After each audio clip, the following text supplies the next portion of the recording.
Hi, I'm Debbie from Property Apprentice. In today's podcast, I'm talking about why you don't need a six-figure income to invest in property. This is based on an article that I wrote in September 2020. So, a fairly recent article. But in the 10 years that we've been helping Kiwis get ahead financially by investing in property in New Zealand here at Property Apprentice, one of the things that's become abundantly clear is that there is no such thing as one size fits all when it comes to purchasing an investment property.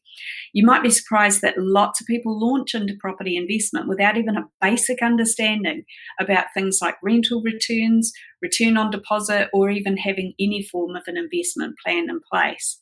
And in Auckland in particular, because house prices have increased quite dramatically over the last decade, a lot of Aucklanders feel that even buying a home is hard enough, let alone being able to afford to buy a rental property. And we're also seeing that in a number of other places across the country as well, with recent house price increases. So the point here is don't give up, because where there's a will, there's a way. And I've mentioned in an earlier podcast that it's not all about buying a property close to where you live. In fact, the area that you live might not be the best place for you to invest at all. So open your eyes and open up your mind to different options that might be available to you that could be better suited to your particular financial position. Now, if you've owned your home for a few years, you might already have enough available equity to fund a deposit on a rental property, so you don't even need to worry about trying to save for another house deposit. There's a bit of good news for you, isn't there? So now you've just got to have enough provable income to enable you to service a mortgage on a rental property in addition to your current mortgage, if you've got one. Now, the banks will take a percentage of the rental income for your new purchase. They'll take a percentage of that and add that to your personal provable income. But talk to a good mortgage advisor to get help around that. Also, how much you can borrow is going to depend on your current financial position. So things like, do you have any other debt? Do you have dependents? Do you have credit cards, even if you don't use them? What sort of rental return are you looking for? All of those things will have an effect on your borrowing capacity. Now, if you don't yet own your own home, but you have managed to save a deposit, or if you've got help from the bank of mum and dad by way of an equity gift or a cash gift, if you're lucky enough to be in that position, you might actually be better off to purchase a rental property before you purchase your own home. For example, if you live in Auckland, a lot of places in Auckland, rent is a heck of a lot cheaper than if you owned that same property and had to pay the mortgage rates and insurance on it.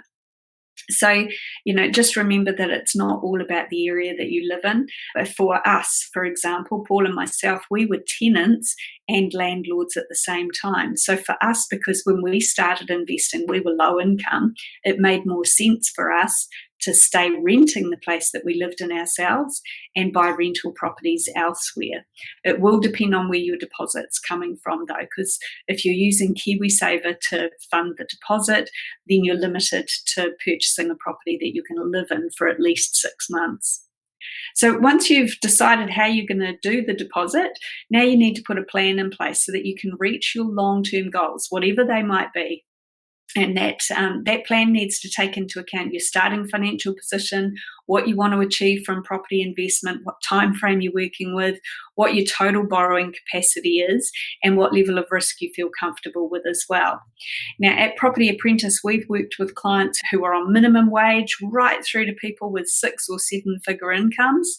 We've worked with clients who've got minimal deposits right through to people who have got a large sum of cash in a savings account. So what we often find is that the clients with limited borrowing capacity can end up with at least as much success, sometimes even more success, than the clients on higher incomes.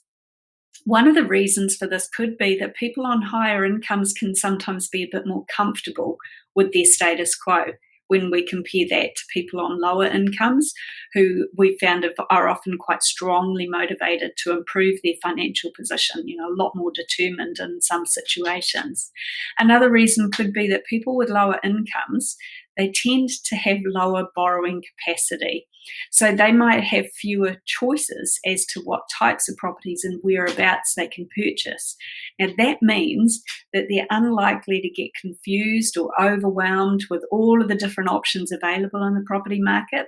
Because their choices are so much more limited, it makes it a little bit easier to do a search for a property and make a purchasing decision, because they've got a real narrow focus on what works for them. And the people in that situation just need to make sure that they're buying properties that have got a good balance between cash flow and long-term capital growth, depending on their financial position. Like I said before, that might require purchasing property outside of Auckland in order to get higher rental returns. Now, the hardest part about purchasing your first property is getting your deposit together. So you might be forgiven for thinking that surely people on higher incomes would find it easier to save that deposit. What we've noticed is that it's not necessarily true, because what often tends to be the case is that the more you earn, the more you spend. And the amount of money that people save for their deposit often boils down to their desire to own a property. Some of the best budgets that we've seen have been born out of necessity. So we've seen firsthand how you don't have to have a high income to be a really good manager of your money.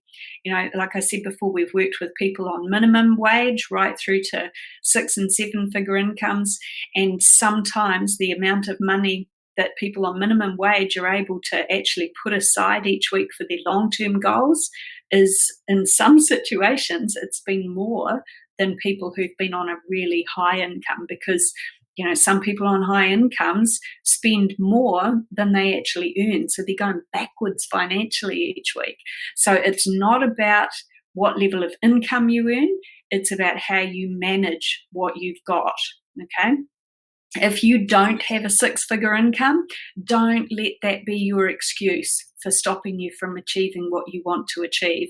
Seriously, all you need is a good long-term plan, a strong desire, and a determination to succeed. And if you want help with that, feel free to get in touch, because that's part of what we do here at Property Apprentice. Thanks for listening.